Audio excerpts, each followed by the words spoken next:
Have you ever left your house, locked the door, walked a few steps away, and suddenly wondered, wait, did I actually lock it? So you go back and check. Maybe once, maybe twice. But imagine doing that 10 times. Imagine knowing deep down that the door's locked, yet feeling an overwhelming urge to check it again and again because your mind just won't let it go. For millions of people around the world, this isn't just a small habit or a funny personality trait. It's a daily struggle called Obsessive-Compulsive Disorder, or OCD. OCD is often misunderstood. Many people casually say things like, I'm so OCD about cleaning, or I like my desk organized because I'm OCD. But the real experience of obsessive-compulsive disorder is far more intense and exhausting than simply liking things neat. OCD is a mental health condition where a person experiences repeated unwanted thoughts, images, or urges that cause anxiety. These are called obsessions. In response to that anxiety, the person feels compelled to perform certain actions or rituals over and over again to try to relieve the stress. These actions are called compulsions. Imagine someone who constantly fears that their hands are contaminated with dangerous germs. Even after washing their hands once, twice, or 10 times, the feeling of contamination doesn't go away. Their mind keeps whispering, what if you missed something?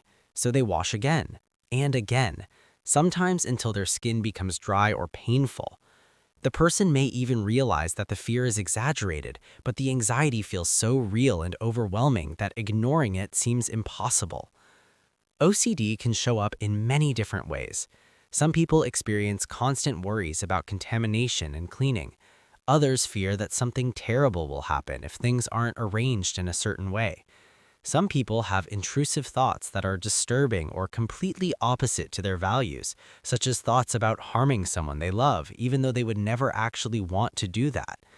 These thoughts can create intense guilt and fear, even though they are simply unwanted mental intrusions. What makes OCD particularly difficult is how much it interferes with everyday life.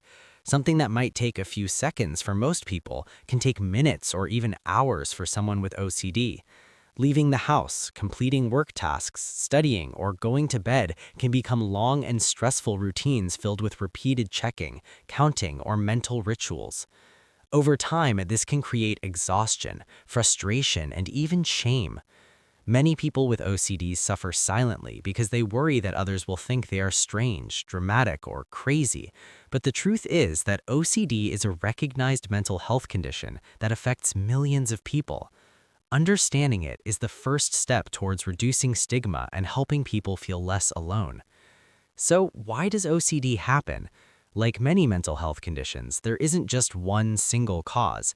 Instead, it usually develops through a combination of biological, psychological, and environmental factors. One important factor is how the brain processes anxiety and uncertainty. Research suggests that certain brain circuits related to fear, decision-making, and habit formation may work differently in people with OCD. These brain patterns can make it harder for the mind to let go of doubts. Most people can think, I probably locked the door, and move on. But someone with OCD may feel an intense need for absolute certainty, which the brain keeps demanding again and again. Genetics may also play a role. OCD sometimes runs in families, which suggests that certain inherited traits may increase the likelihood of developing it. However, genetics alone do not determine everything. Environment and life experiences also shape how these tendencies develop. Stressful environments can be a powerful trigger. Growing up in situations where there is a lot of pressure, unpredictability, or criticism can make a person more sensitive to anxiety.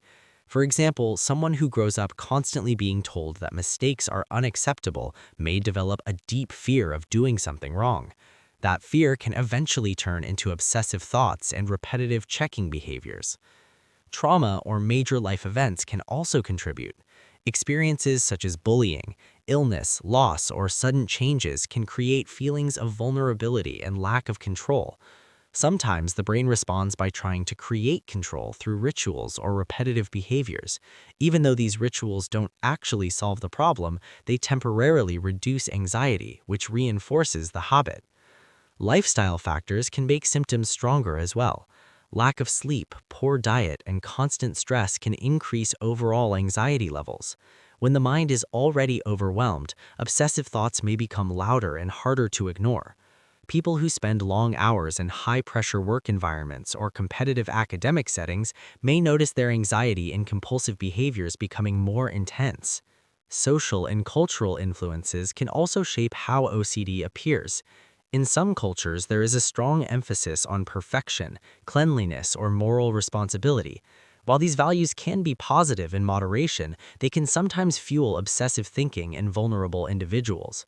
For example, someone who feels extreme pressure to be morally perfect may experience intrusive thoughts and then feel the need to perform mental rituals to cancel them out. Technology in modern lifestyles may also play a small but growing role.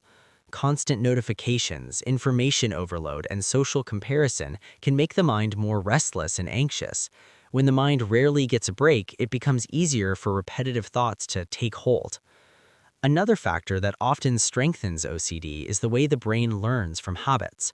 When someone performs a compulsion, such as checking the stove or washing their hands, their anxiety temporarily decreases.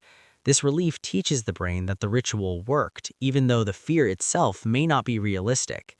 Over time, this creates a powerful loop where obsessions trigger anxiety, compulsions reduce the anxiety briefly, and the cycle continues. The good news is that OCD is treatable, and many people learn ways to manage it and live fulfilling lives. One of the most helpful steps is simply understanding what is happening inside the mind. When people learn that intrusive thoughts are common and do not define who they are, it can reduce a lot of shame and fear. A helpful strategy is learning to recognize the difference between thoughts and actions. Everyone experiences strange or unwanted thoughts sometimes.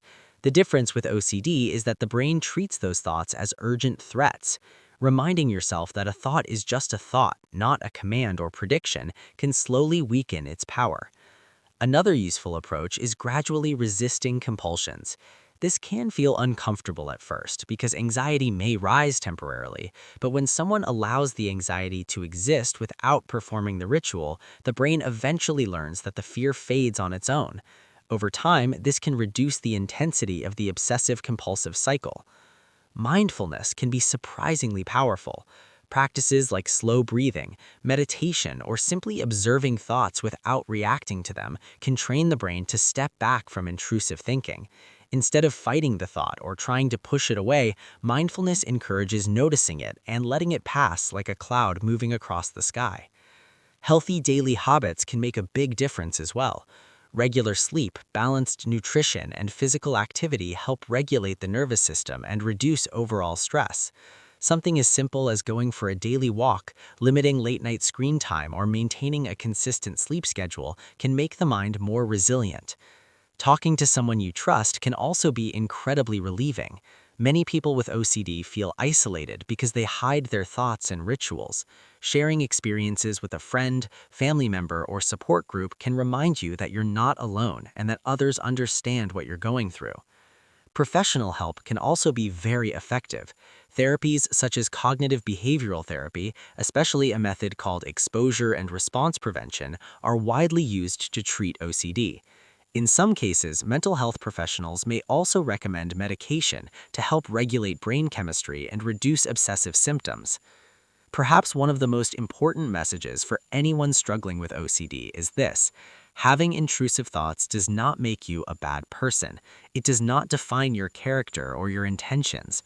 The mind is capable of producing all kinds of strange and uncomfortable ideas, but they are simply mental events, not reflections of who you truly are. Recovery and improvement often happen gradually, not overnight. There may be good days and difficult days, but with understanding, support, and the right strategies, many people learn to break the cycle and regain control over their lives. If you've ever experienced repetitive thoughts that won't leave your mind or urges to repeat certain behaviors just to feel safe or calm, you're not alone. Millions of people share similar struggles, and many of them are learning ways to manage them successfully. Understanding mental health conditions like OCD helps create a world where people feel safer talking about their struggles instead of hiding them. And sometimes, simply hearing that others understand can be the first step towards healing. If this topic resonated with you, feel free to share your thoughts or experiences in the comments. Your story might help someone else feel less alone. And if you want to learn more about mental health, emotional well-being, and practical ways to take care of your mind, consider subscribing to the channel for more videos like this. Remember, your mind may create difficult thoughts sometimes, but you are always bigger than those thoughts, and support is always possible.